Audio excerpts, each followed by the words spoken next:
함께 읽으실 하나님의 말씀은 요나서 1장 1절에서 16절입니다. 여호와의 말씀이 아미떼의 아들 요나에게 임하니라. 이르시되 너는 일어나 저 큰 성읍 니느웨로 가서 그것을 향하여 외치라. 그 악독이 내 앞에 상달되었음이니라 하시니라. 그러나 요나가 여호와의 얼굴을 피하려고 일어나 다시스로 도망하려 하여 욥바로 내려갔더니 마침 다시스로 가는 배를 만난지라. 여호와의 얼굴을 피하여 그들과 함께 다시스로 가려고 배삭을 주고 배에 올랐더라. 여호와께서 큰 바람을 바다 위에 내리시매 바다 가운데에 큰 폭풍이 일어나 배가 거의 깨지게 된지라. 사공들이 두려워하여 각각 자기의 신을 부르고 또 배를 가볍게 하려고 그 가운데 물건들을 바다에 던지니라. 그러나 요나는 배 밑층에 내려가서 누워 깊이 잠이 든지라. 선장이 그에게 가서 이르되 자는 자여 어찌함이냐. 일어나서 내 하나님께 구하라. 혹시 하나님이 우리를 생각하사 망하지 아니하게 하시리라 하니라. 그들이 서로 이르되 자 우리가 제비를 뽑아 이 재앙이 누구로 말미암아 우리에게 임하였나 알아보자 하고 곧 제비를 뽑으니 제비가 요나에게 뽑힌지라. 우리가 그에게 이르되 청하건대 이 재앙이 누구 때문에 우리에게 임하였는가 말하라. 내 생업이 무엇이며 내가 어디서 왔으며 내 나라가 어디며 어느 민족에 속하였느냐 하니 그가 대답하되 나는 히브리 사람이요 바다와 육지를 지으신 하늘의 하나님 여호와를 경외하는 자로라 하고 자기가 여호와의 얼굴을 피함인 줄을 그들에게 말하였으므로 무리가 알고 심히 두려워하여 이르되 내가 어찌하여 그렇게 행하였느냐 하니라. 바다가 점점 흉흉한지라. 무리가 그에게 이르되 우리가 너를 어떻게 하여야 바다가 우리를 위하여 잔잔하겠느냐 하니 그가 대답하되 나를 들어 바다에 던지라. 그리하면 바다가 너희를 위하여 잔잔하리라. 너희가 이 큰 폭풍을 만난 것이 나 때문인 줄을 내가 아노라 하니라. 그러나 그 사람들이 힘써 노를 저어 배를 육지로 돌리고자 하다가 바다가 그들을 향하여 점점 더 흉흉함으로 능히 못한지라. 무리가 여호와께 부르짖어 이르되 여호와여 구하고 구하오니 이 사람의 생명 때문에 우리를 멸망시키지 마옵소서. 무죄한 피를 우리에게 돌리지 마옵소서. 주 여호와께서는 주의 뜻대로 행하심이니이다 하고 요나를 들어 바다에 던짐에 바다가 뛰노는 것이 곧 그친지라. 그 사람들이 여호와를 크게 두려워하여 여호와께 제물을 드리고 서원을 하였더라. 아멘. 오늘은 선지자 요나에 대해서 여러분들과 함께 말씀을 나누고자 합니다. 여러분들은 선지자 요나 하면 어떤 이미지가 떠오르시나요? 아마도 많은 분들이 물고기 뱃속에 3일 동안 있었다가 다시 살아나온 요나, 그 요나의 이미지를 떠올리지 않으실까 합니다. 마태복음 12장을 보면 이스라엘의 서기관들과 바리새인들이 예수님께 나와 선생님이여 우리에게 표적을 보여주시기를 원하나이다 라고 묻습니다. 예수님께서는 이들에게 대답하시되 악하고 음란한 세대가 표적을 구하나 선지자 요나의 표적밖에는 보일 표적이 없느니라. 요나가 밤낮 사흘 동안 큰 물고기 뱃속에 있었던 것 같이 인자도 밤낮 사흘 동안 땅속에 있으리라 라고 답을 하시는 장면이 기록되어 있습니다. 예수님께서는 본인의 죽음과 부활이 표적이 될 것을 요나의 표적, 곧 선지자 요나가 물고기 뱃속에서 3일 동안 있다가 나왔던 일을 비교하며 말씀하셨던 것이지요. 아마도 당대 이스라엘 사람들은 요나의 이야기를 잘 알고 있었지만 예수님께서 말씀하시는 밤낮 사흘 동안 땅속에 있었을 것이라는 말의 의미를 알지 못해 적지 않아 당황을 하지 않았을까 싶습니다. 자, 그렇다면 요나는 왜 3일 동안 물고기 뱃속에 있었던 것일까요? 그 이유가 바로 오늘 본문 요나서 1장에 나와 있습니다.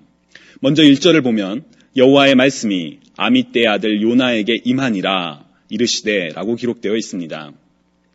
하나님의 말씀이 임했다는 표현은 하나님께서 요나에게 말씀하셨다는 것이지요. 여러분들 혹시 살다가 하나님의 음성을 듣는 것을 간절히 사모해 보신 적이 있으신지요? 인생의 중요한 순간 가운데 우리는 하나님의 음성 듣기를 간절히 찾을 때가 있습니다. 하나님, 제가 이 직장을 가야 할까요? 가지 말아야 할까요? 하나님, 제가 이 사람을 만나 결혼을 해야 할까요? 하지 말아야 할까요?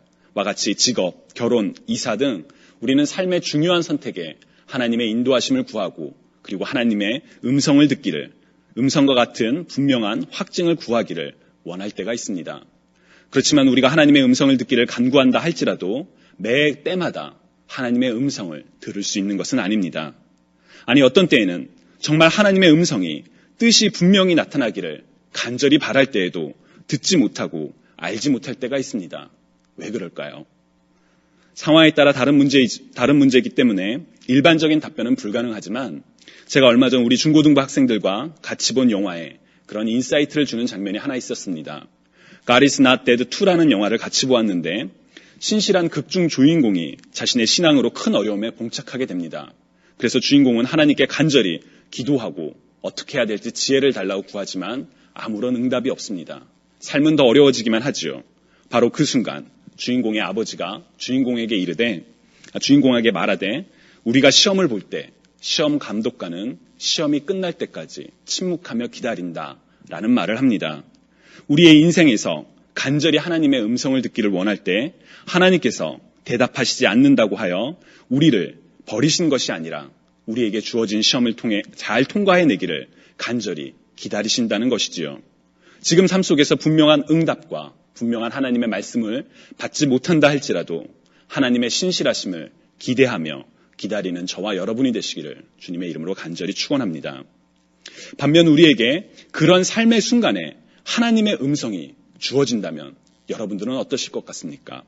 저라면 매우 기쁠 것 같습니다. 드디어 내 기도에 하나님께서 분명하게 말씀해 주시는구나. 바로 이 길이 하나님의 뜻이구나 라고 우리가 확실히 알 수 있기 때문에 그 어떤 경우보다도 기쁘고 평안하지 않을까라고 생각했습니다. 그러나 오늘 본문을 읽으면서 그 생각이 좀 바뀌었습니다. 하나님의 말씀이 임하는 것이 어떤 사람에게는 기쁨의 순간이 되지만 그 반대로 그 어떤 상황보다 힘들고 어려운 상황이 될 수도 있기 때문입니다. 오늘 본문의 요나는 바로 후자의 상황이었습니다. 2절을 보면 하나님의 말씀은 매우 간단 명료합니다. 너는 일어나 저 큰 성읍 니느웨로 가서 그것을 향하여 외치라. 그 악독이 내 앞에 상달되었음이니라 라고 하나님께서 말씀하십니다.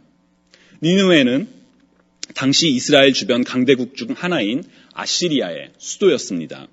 고고학자들에 의하면 니느웨는 단순히 한 나라의 수도일 뿐만 아니라 그 주변에서 가장 강대하고 거대한 도시였다고 합니다. 1842년에 고고학자들은 니느웨의 옛 성터를 발굴했었는데 도시는 약 30m 높이의 성벽을 가지고 있고 4대의 전차가 나란히 지나갈 정도로 두꺼운 성벽이라고 합니다. 또한 성벽 둘레에는 넓이 24m, 깊이 18m의 큰 호수가 있을 정도로 도시는 매우 크고 강대했었다라고 학자들은 이야기합니다. 뿐만 아니라 니느웨는 악이 가득한 도시였습니다. 요나가 하나님의 말씀을 들었던 때로부터 100년이 지난 뒤 선지자 나훔은 니느웨를 가리켜 나훔서 3장에서 거짓말과 포악, 탈취가 가득한 피의 도성이라며 니느웨의 멸망을 선포하기도 합니다. 또한 니느웨가 있었던 아시리아는 이스라엘을 괴롭혔던 국가였기 때문에 요나의 입장에서는 니느웨에 가는 것이 결코 즐거운 일이 될 수가 없었습니다. 마치 우리의 역사에 빗대어 적용하면 일제강점기 시절에 하나님께서 우리더러 일본의 수도인 동경에 가서 일본이 회개할 것을, 멸망할 것을 선포하라는 것과 같습니다. 나를 괴롭히고 억압하는 저 나라가 하나님의 심판을 받았으면 좋겠는데 가서 멸망할 것이라고 예언했다가 행여나 그 나라가 돌이켜 멸망하지 않으면 어떻게 되지? 얼마나 안타까울까요? 바로 그런 마음이 있었겠죠. 또한 그것을 떠나서 식민지 지배를 받는 내가 그곳에 가서 말하는 것이 가당키나 하겠나라는 생각이 또 먼저 떠오르겠지요. 요나의 상황도 마찬가지였습니다. 그런 점에서 요나는 하나님의 음성을 받은 것이, 하나님의 말씀을, 분명한 말씀을 들은 것이 전혀 기쁘지 않았습니다.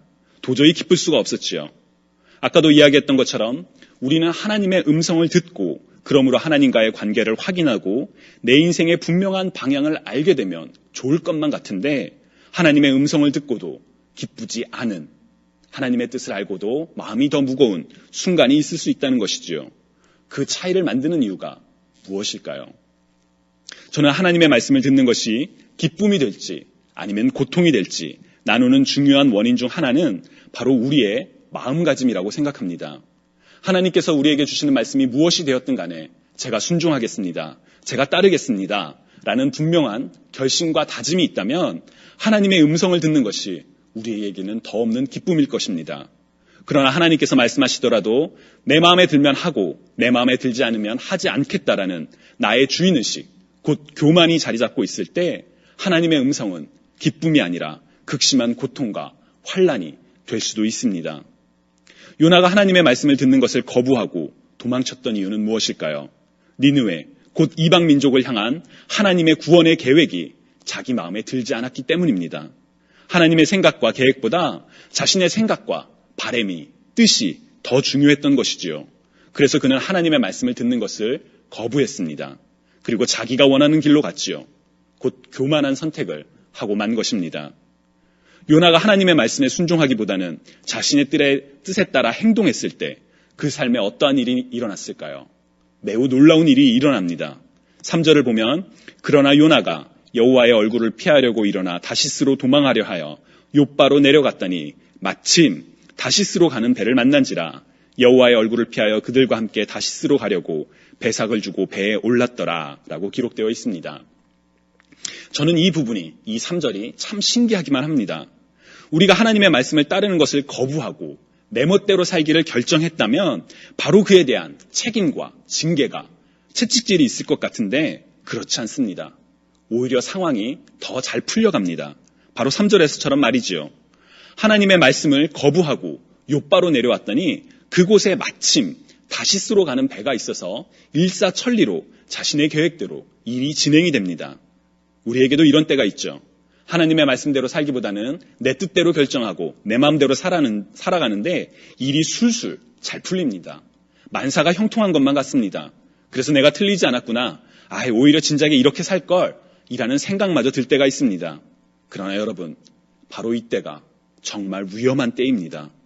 하나님의 말씀에 듣기를 거부하고 내가 바라는 대로 살아가는데 아무런 문제 없이 일이 잘 되는 것처럼 보일 때, 그때는 평안한 때가 아니라 더 큰 환난과 어려움이 다가오는 바로 그 직전의 위기 상황과도 같습니다. 만약 삶에 작은 어려움들이 있어서 그로 인해 하나님께 깨어 기도하면 이러한 위기가 오는 것을 차라리 막을 수가 있는데 그런 징조가 없으니 그것이 얼마나 우리의 영성을 무너뜨리고 우리 삶을 위기로 끌고 가는지 우리는 깨닫지 못하기 때문입니다. 이것은 마치 몸속에서 자라나는 암세포와도 같습니다. 암이 무서운 이유 중에 하나는 그것이 상당히 진행될 때까지 별다른 증상이 잘 나타나지 않는다는 점입니다. 몸에 증상이 나타나 병원을 가보면 이미 상당히 병이 진행되어 더 큰 어려움을 당하는 경우가 많지요. 이러한 위기는 개인의 삶에만 나타나는 것이 아니라 교회 공동체에도 나타날 때가 있습니다. 겉으로 보기에 교회는 아무런 문제가 없습니다. 계획한 사역은 사역대로 잘 진행이 되고 있고 교회는 아무런 외향적인 어려움이 없습니다. 그러나 바로 그때가 교회가 가진 큰 영적인 위기일 수 있습니다. 겉으로는 문제가 없기 때문에 영적으로 둔감해진 교회, 진리의 말씀이 온전히 선포되지 못하고 기도가 줄어들며 성도들이 모이기를 힘쓰지 않는 교회, 힘쓰지 않아도 아무런 어려움이 없는 것처럼 보인다면 바로 보이지 않는 위기가 임박한 순간이기 때문입니다. 우리 개인이 이러한 영적인 둔감함에 있지 않기를, 그리고 우리 공동체가 이런 위기 상황에 있지 않기를 늘 깨어 기도하는 저와 여러분이 되시기를 간절히 축원합니다. 하나님의 말씀을 거부하고 자신의 뜻대로 도망쳤던 요나의 삶에 이제 진짜 위기가 닥쳐옵니다. 하나님의 얼굴을 피하여 욥바로 올 때까지, 욥바에서 다시스로 가는 배를 탈 때까지 아무런 문제가 없었지만 이제 그의 삶 속에서 그 어느 때보다도 큰 환난이 다가왔습니다.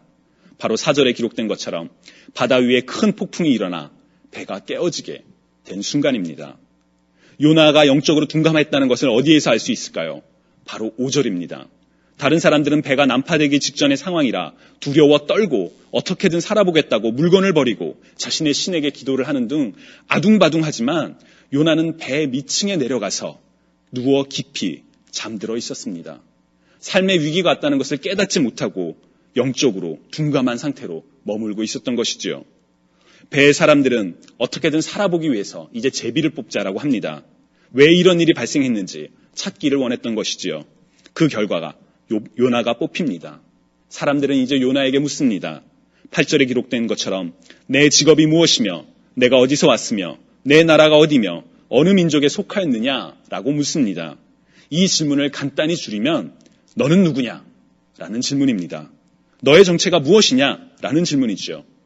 하나님의 말씀을 거부하고 자신의 뜻을 쫓아 교만히 행동했던 요나, 자신의 교만대로 결정한 일이 잘 되는 것처럼 보여 영적인 둔감함에 빠져 배에 큰 위기가 닥칠 때까지 깨닫지 못했던 요나에게 너는 누구냐? 라고 사람들이 묻습니다. 여러분, 저는 이 질문을, 너는 누구냐? 라는 이 질문을 우리가 스스로 물어봐야 한다고 생각합니다. 너는 누구냐? 이 질문은 단순히 우리의 이름을, 직업을, 출신을 묻는 질문이 아닙니다. 우리 그리스도인들에게 너는 누구냐? 라는 질문은 우리 삶의 정체성, 곧 세상 사람들처럼 내 욕심대로, 내 정력대로, 판단대로 살아가는 사람이 아니라 예수 그리스도가 행하신 것 같이 하나님의 말씀을 죽기까지 순종하고 나를 핍박하는 이들조차 사랑하겠다고 다짐하는 그리스도인으로서 살아가겠다고 결단한 우리 그리스도인으로서의 정체성을 묻는 질문입니다. 너는 누구냐? 이 질문에 여러분들은 무엇이라고 답하시겠습니까? 요나는 자신이 나는 히브리 사람이요 바다와 육지를 지으신 하늘의 하나님 여호와를 경외하는 자라고 답변을 합니다. 요나는 하나님을 경외하지 않았습니다. 하나님을 경외하며 순종하기보다는 자신의 바람대로 교만하게 하나님의 얼굴을 피해 도망쳤었던 사람이죠. 그러나 요나는 이제 자신의 불순종과 교만으로부터 머물러 떠나서 자신의 삶에 돌이켜 인생의 잘못에서 교만에서 돌이켜 하나님을 경외하는 사람이며 자신이 잘못했기 때문에 자신을 바다에 던지라고 사람들에게 이야기를 합니다. 니느웨로 가는 것이 싫어서 자신의 뜻대로 살고자 했기에 하나님으로부터 도망쳤지만 이제는 자신의 욕심을, 생각을, 삶까지도 버리고자 하는 것이지요. 그래서 사람들에게 자신을 바다에 던지라고 이야기를 합니다. 자신의 잘못으로부터 돌이키고자 결단한 것이지요. 오늘 본문 13절을 보면 사람들은 요나의 말을 듣지 않습니다. 어떻게든 인간적인 방법으로 더 해결을 해보고자 하지요. 그러나 더 이상 방법이 없다는 것을 알고 요나를 바다에 던집니다. 요나가 자신의 삶, 곧 욕심과 생각과 자기 주인의식, 교만을 포기했을 때 바다는 잠잠해졌습니다. 그러나 그게 끝이 아니었죠. 하나님께서는 여전히 요나를 향한, 아니 니느웨를 향한 놀라운 구원의 계획을 준비하고 계셨습니다. 17절에 기록된 것처럼 하나님께서는 큰 물고기를 예비하사 요나의 표적을 만드셨습니다. 그것은 단순한 표적일 뿐 아니라 큰 성읍 니느웨의 구원을 가져오는 하나님의 놀라운 사랑의 증거이기도 했습니다. 바로 요나가 자신의 교만으로부터 돌이켰을 때 이런 놀라운 일들이 일어났던 것이지요. 주님이 사랑하시는 여러분, 지금 여러분은 어떠한 삶을 살아가고 계시는지요? 행여나 하나님의 말씀 앞에서 자신의 뜻을 먼저 내세우며 살아가고 계시지는 않으신지요? 하나님을 사랑하고 이웃을 사랑하라는 분명한 계명을 들었음에도, 알고 있음에도 하나님의 계명을 지켜 하나님을 사랑하고 하나님을 사랑하는 것을 내 삶보다 더 우선시하고 이웃을 사랑하기보다는 또 나만의 삶을 추구하며 이웃의 아픔을 외면하는, 심지어 나의 판단대로 상대방을 정죄하며 살아가고 계시지는 않으신지요? 그러면서도 내 뜻대로 살아도 내 삶에 큰 문제가 없어서 평안하다며 착각하고 계시지는 않으신지요? 요나는 하나님을 경외하지 않고 교만하게 행했지만 영적인 둔감함에 빠져 결국 더 큰 위기를 겪게 되었습니다. 우리 개인의 삶도, 우리 공동체도 이런 영적인 둔감함에 빠져 있지는 않는지 돌아보기를 간절히 바랍니다.